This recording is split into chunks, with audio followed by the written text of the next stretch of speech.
Caralho. O Fê9751 mandou: olá, boa noite a todos. Sou Felipe Ferreira, esperei ansioso pro Rodrigo Silva vir ao Flow, pra ver o papo com vocês, pra ver o que sairia dessa mistura.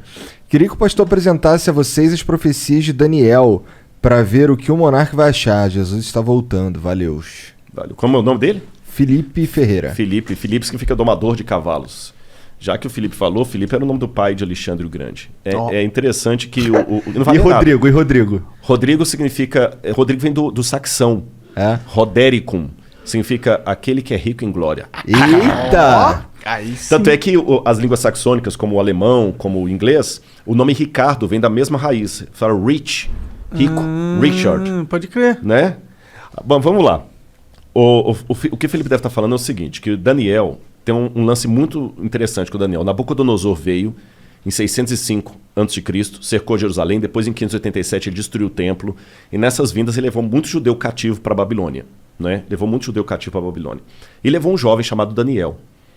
E ali a Bíblia fala que o rei teve um sonho, e ele ficou confuso com o sonho. Daniel foi lá, interpretou o sonho do rei e falou: olha, rei, Deus deu esse sonho para você para mostrar o que vai acontecer no futuro da humanidade. E o sonho do rei foi um sonho onde ele viu uma estátua com vários elementos, ouro, prata, bronze, ferro e ferro misturado com terra, com barro. Se eu tivesse uma Bíblia aqui, eu teria... Ficou no carro. Mas tudo bem, eu vou citando aqui. Aí, Daniel capítulo 2, depois o pessoal pode ler em casa. E ele falou assim, o rei falou, foi isso que eu sonhei. Ele falou, pois é, rei, agora eu vou te revelar o sonho. A cabeça de ouro é o teu reino. E o seu reino vai passar. Vai vir um outro reino, que Daniel vai revelar no capítulo 7, chamado Medo-Pérsia, que vai dominar depois do seu. Depois vai vir um outro reino, chamado Grécia. Isso está no capítulo 7. Depois da Grécia vai vir um outro reino. Mas não está na Bíblia assim nominalmente, tá? A Grécia, a Medo-Pérsia e a Babilônia estão. Só dali para diante que não está. Tá. Estão as características. Aí vira uma... Porque o livro da Daniel... Mas já existia naquela época esses países? Não, 606 a.C. é só a Babilônia. Tinha a Pérsia, mas a Pérsia era um trocinho desse tamanho. Entendi. Você está entendendo? E a Grécia tinha lá no Peloponeso, aquele monte de ilhas lá, nada, né? E o detalhe, um parênteses aqui, que isso aconteceu no capítulo 2 de Daniel. Mas depois no capítulo 7, Deus dá uma visão ao profeta Daniel com essa mesma história, mas com mais detalhes. E depois no capítulo 8, com mais detalhes. Daniel vê monstros, bichos, e Deus vai explicando. Por que Deus fez aquilo? É a maneira de entender, parábola, né? E Deus vai dando detalhes. Aí Deus fala o seguinte, como são as características? Eu estou pegando igual Daniel 2 e 7. A Babilônia vai passar, o reino que virá da Medo-Pérsia, ele será forte por um lado e fraco por outro. Ele terá duas forças. E realmente foi a junção da Média e da Pérsia, Dario e Ciro, que destruíram a Babilônia. Quando fala da Grécia, fala da Grécia de um único rei que ia dominar o mundo, mas ele mesmo se autodestruiria. E quando ele se autodestruísse, na sua força quebrou-se-lhe o poder, 4 reis iam surgir dele. Aí quando você chega no período da... Aí você tem então 606 a.C. a Babilônia. Em 538 a.C. veio a Medo-Pérsia e destrói a Babilônia, igual Daniel falou. Em 331 a.C., Daniel já tinha virado farinha, vem o filho de Filipe, Alexandre o Grande, da Macedônia, e começa a fazer as conquistas gregas. Igual a profecia falou. Entendi. E Alexandre o Grande, ele só ia conquistando e não voltava, conquistando e não voltava. E como é que Alexandre morreu? Ele se autodestruiu praticamente, porque ele morreu em 323 a.C., com 33 anos de idade. Aí tem algumas versões, alguns acham que ele contraiu febre tifoide na Índia, outros acham que ele resolveu beber uma taça de vinho para cada ano da vida dele. Eu sei que na sua força ele se quebrou. O reino de Alexandre não foi dominado externamente por ninguém, ele mesmo morreu. E ele não deixou descendente, porque ele tinha um filho com Roxane que foi morto. E aí, o que aconteceu depois da morte de Alexandre? Lembra a profecia? Depois que esse rei se quebrar, vão vir 4 no lugar dele repartindo o reino. O reino de Alexandre é repartido entre seus 4 generais. Cassandro, Seleuco, Lisímaco e Ptolomeu. Igualzinho a profecia falou, e Daniel já tinha virado farinha aí. Daniel é 606, estou falando em 331 a.C., traz para frente. Aí falou que depois que esses 4 divisão se sugeria, aí viria um reino que dominaria todo mundo com mão de ferro. E ele duraria muito tempo. E vai falando das perversidades. Aí quando você pega quem substituiu ali depois dos 4 Diódoros, de Alexandre, Roma. E fala detalhe por detalhe de Roma. Aí quando fala dos pés em ferro com barro, fala o seguinte: esse último reino será o último reino da Terra. Ele não será um reino mundial como os anteriores. Assim como ele tinha uma parte em ferro e uma parte em barro, esse reino será um reino dividido entre nações, onde ele terá, por um lado, a força do ferro, por outro lado, a fraqueza do barro. Durante muito tempo, essas nações tentarão se unir por acordos, contratos e casamentos. Mas assim como o ferro não se mistura com o barro, eles não se unirão. Aí quando você continua estudando a história geral, o que acontece em 476 d.C.? Cai o Império Ocidental Romano. E ele é dividido entre as tribos bárbaras que atacaram Roma e que viraram os países da Europa Ocidental hoje. Que durante toda a história da Europa ficou fazendo o quê? Tentando se unir. Através de casamento, por exemplo. Dom Pedro I era filho de Carlota Joaquina. A esposa dele era princesa da Áustria. Tá certo? A Rainha Vitória chegou a ser chamada de vovó da Europa, porque ela tinha parente em todo lado. Lembra que o que casou com a Elizabeth agora, ele era de sangue alemão e estava na Grécia. A Europa toda tem parentes e eles não conseguiram unir a Europa. O que Napoleão tentou? O que Carlos Magno tentou fazer? Unir a Europa e não conseguiu. O que Napoleão tentou fazer? Unir a Europa e não conseguiu. O que Adolf Hitler tentou fazer? Unir a Europa e não conseguiu. Mercado como europeu, unir a Europa e não conseguiu. Agora o Brexit. A Europa pensou que rachou de novo. E a profecia falou que esse reino seria um reino dividido até o fim, quando então virá uma pedra do céu que é a volta de Jesus. Eu dei um panorama assim rápido, sabe? Então acaba com o cometa. Não, aí é um símbolo da volta. Não é um asteroide. Fala que é uma pedra como se fosse tirada de uma montanha. É um símbolo da intervenção divina na história. Entendi. Nos dias desses reis. Então, cara, é muita coisa coincidindo assim que você vai assim, pô, mas aconteceu ao pé da letra. Isso é só um exemplo. A Bíblia está lotada de profecias. Não são profecias como música de Roberto Carlos quando você está na fossa. Qualquer uma conta a sua história. Você entendeu? Não tem música assim. Qualquer uma conta a sua história. Você tá lá, tomou um pontapé no traseiro da menina, parece que a música foi feita para você. Sim, histórias que são arquétipas. Não tipo é o caso. Herói. Isso aqui é... Histórias que se repetem na humanidade. É muito legal. E eu vou fechar essa resposta aqui, que foi só uma pincelada que eu dei, né? Durante muito tempo, muitos pensavam que tudo de Daniel era um mito. Por exemplo, se você conversasse com um cético no século XVII, XVIII, até o início do século XIX, ele dizia assim... Daniel não foi o cara que leu umas paradas que foram escritas na parede com sangue? Foi o Belsazar, que era o rei da Babilônia. Eu vou falar dele na arqueologia. Olha que interessante. Segura que eu vou falar dele. Um cético até por volta de 1820 ia falar com você assim: livro de Daniel é todo mito, bobagem, nada disso aconteceu, porque a arqueologia não existiu Babilônia.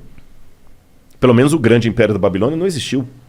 Você vai no rio Eufrates de fora a fora e não vê nenhuma Babilônia ali. E a Bíblia e Heródoto falavam que a Babilônia, o rio Eufrates cortava a cidade, igual o Tietê e Pinheiros corta São Paulo. Aí você vai Tietê de fora a fora e não vê rastro de cidade. Até que em 1899, um pouco antes, a Layard começou a explorar algumas coisas e ele conseguiu encontrar tijolos com escrita estranha, que foram decifradas e descobriram o nome de Nabucodonosor. Eu mesmo tive a oportunidade de traduzir um tijolo com escrita cuneiforme. Tem um artigo publicado disso, pela USP, inclusive. Que foda. Onde eu estudei e achei o nome de Nabucodonosor. Vou contar desse tijolo para vocês daqui a pouquinho. Provou, então, que, o Nabucodonosor existiu. Mas até esse achado de Layard, falar de Nabucodonosor era algo tão ridículo na academia como falar do rei Arthur. Provou que Nabucodonosor existiu. Em 1898, 14 anos depois disso, Robert Coldray, um arqueólogo alemão, descobriu na colina de Hilá a Babilônia. E o rio Eufrates estava desviado, por isso que ele não passava dentro da cidade. Entendi. Então já provou, Nabucodonosor existiu, a Bíblia estava certa, a Babilônia também existiu. Aí, depois descobriram, quando decifraram a escrita cuneiforme, o neo-acadiano, a lista dos reis da Babilônia. Aí veio o Belsazar. Porque, segundo a Bíblia, o rei que estava no poder quando os medo-persas atacaram a cidade, o rei da escrita na parede lá que você falou, chamava-se Belsazar. Só que quando você pegava a lista dos reis da Babilônia, o último rei era Nabonido. Então, peraí. Agora nós temos um problema arqueológico. A lista oficial da Babilônia, quando colocava os reis inteiros, o último foi Nabonido, não teve nenhum depois dele. E a Bíblia fala que o último rei era Belsazar. Aí muitos críticos falaram, tá vendo? A arqueologia desmente a Bíblia. Até que William Talbot estava trabalhando nos porões do Museu Britânico e ele descobriu um tablete que foi traduzindo as orações de Nabonido, as crônicas de Nabonido. E lá nas orações de Nabonido, ele pedia aos deuses, ao deus Marduk, que protegesse o seu filho primogênito, Bel-Uru-Achar, que é Belsazar. Aí o Talbot, pô, caraca, bicho, o Belsazar da Bíblia existiu. Mas mesmo assim os críticos falaram, calma, isso não prova que a Bíblia está correta, porque a Bíblia coloca Belsazar como o rei da Babilônia. A única coisa que a arqueologia provou é que existiu um filho do rei chamado Belsazar. Só que mais tarde descobriram outro pedaço de tablete. Quando eu falo tablete cuneiforme, é aquelas pedacinhos de argila com escrita. Sim. Aí trazia o que aconteceu. O Nabonido não ficava em Babilônia a maior parte do tempo, ele ficava no oásis de Teimá. E quando os medo-persas atacaram a cidade, ele estava em Teimá, ele voltou desesperado com o exército dele, mas foi interceptado. E quem estava na cidade? Ali diz que estava o filho dele, Bel-Uru-Achar, que assumia o trono na ausência do pai. Entendi. E que naquela noite o filho foi morto, como a Bíblia fala. Agora olha que detalhe. Quando você vai no livro de Daniel, no capítulo 5, que conta essa história, o rei no desespero, quando ele vê a escrita na parede lá, que é a sentença de morte dele, ele chama os sábios da Babilônia para decifrarem, inclusive o Daniel, o profeta. Uhum. E ele fala com Daniel assim, Daniel, se você decifrar a parede, eu farei de você o terceiro no meu reino. Está assim na Bíblia, farei de você o terceiro no meu reino. Agora faz sentido por que a Bíblia diz que ele prometeu o terceiro lugar. É porque ele mesmo É o segundo. é o segundo. Cara, então você vai pegando esses detalhes, é incrível, incrível. E quando eu traduzi, por exemplo, esse tijolo, que hoje está no Museu do NASP, eu sou o curador de um museu de arqueologia lá, Da hora. e eu fiz a datação com a USP, a gente datou o tijolo por termoluminescência. Porque eu fiz primeiro a tradução do acadiano, e eu achei o nome de Nabucodonosor e do pai dele, Nabopolassar. Eu traduzi a publicação, publiquei a tradução, e depois no IPEM, a gente foi fazer a datação ali com o Casimiro Munita. É aquele negócio, a gente cruza dados contra... Eu não sou da área da química, mas aí a gente faz pares e publica artigo científico junto. Ah.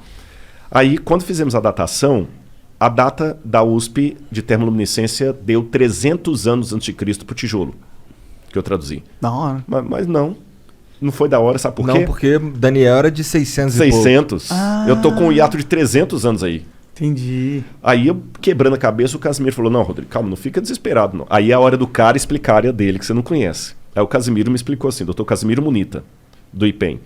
Ele falou assim, Rodrigo, a gente consegue, pela termoluminescência, datar a última queima da cerâmica. Então essa cerâmica pode ter 2000 anos.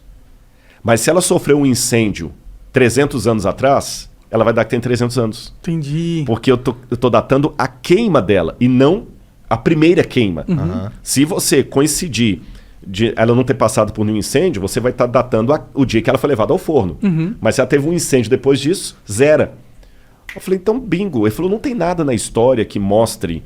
Eu falei, bingo. Aí eu lembro que por estudar as profecias de Daniel, eu fui estudar bastante as conquistas de Alexandre, e Alexandre colocou fogo no templo de Eságuila, na Babilônia, e depois manda reconstruir. A gente deduz que foi Alexandre. Alguns têm a dúvida se foi o Alexandre ou se foi o Ptolomeu, que botou fogo, não Lisímaco, corrigindo, que botou fogo no Entemenac. Isso foi 300 anos de Cristo. 300 anos de Cristo. Então eu falei, bingo. E o único prédio da Babilônia que foi incendiado e por isso reconstruído foi o templo do Entemenac. Você está entendendo? O único. Aí eu falei, então agora eu sei, a data que eu tenho é a data do incêndio da época de Alexandre. E agora eu sei, dentro da Babilônia, de onde veio esse tijolo. Dentro do templo. Aí eu fiquei emocionado, gente. Vou falar com vocês por quê.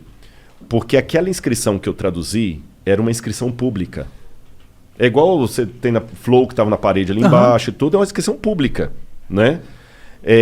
E aquela inscrição pública estava no templo do tesouro do Nabucodonosor. E a Bíblia fala que quando ele levou os utensílios de Jerusalém para lá, para humilhar os judeus, e para lembrar o início da nossa conversa lá do podcast lá atrás, que eu falei que Jeremias falou, Deus vai trazer os babilônios, porque vocês não estão obedecendo a aliança, Deus vai tirar a proteção dele, já que vocês estão procurando outros deuses. O Daniel viu os utensílios sagrados do templo sendo levados pelos babilônios lá para a Babilônia. E segundo a Bíblia, guardados na casa do tesouro do Deus. É provável que esses tesouros ficassem dentro do templo do Entemenach. Porque o Nabucodonosor e os babilônios, eles tinham o costume de fazer uma espécie de museu, antes dos museus, de guardar artefatos de espólio de guerra dentro do templo. Pode crer. Então Daniel leu com os olhos dele aquela inscrição que eu traduzi. Ah, pode crer. Agora ele leu com que espírito? Humilhado. Imagina, tudo que você tem de mais especial. Se você for religioso, aquele crucifixo que a sua avó te deu, que fez o catecismo e tudo, sendo colocado lá de qualquer maneira lá... Com um espólio de guerra. Espólio de guerra. Ou então vamos supor que aqui no programa vocês têm algumas coisas legais, que falam assim, pô, isso aqui a gente guarda com carinho, porque isso aqui foi o primeiro prêmio que a gente ganhou e tudo. Sim. Aí você vê um negócio colocado lá, banalizado, te dói o coração. Daniel estava humilhado. Ele passou na porta do Entemenach e ele viu isso. E ele leu aquela inscrição. Eu sou Nabucodonosor, que foi o que eu traduzi. Rei da Babilônia, provedor dos templos de Esagla e Êxodo. Daniel deve ter feito perguntas similares às que eu fiz quando eu estava com a depressão.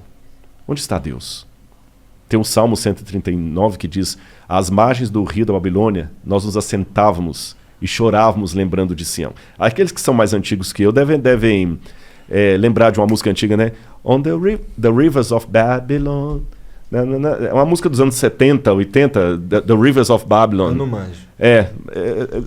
Mas é uma música legal. Depois o pessoal dá uma googada, eles vão achar. E essa música fala desse salmo que os judeus compuseram. Mas foi uma música pop, foi uma música de rock. A dor deles por estarem na Babilônia. No salmo fala assim, né?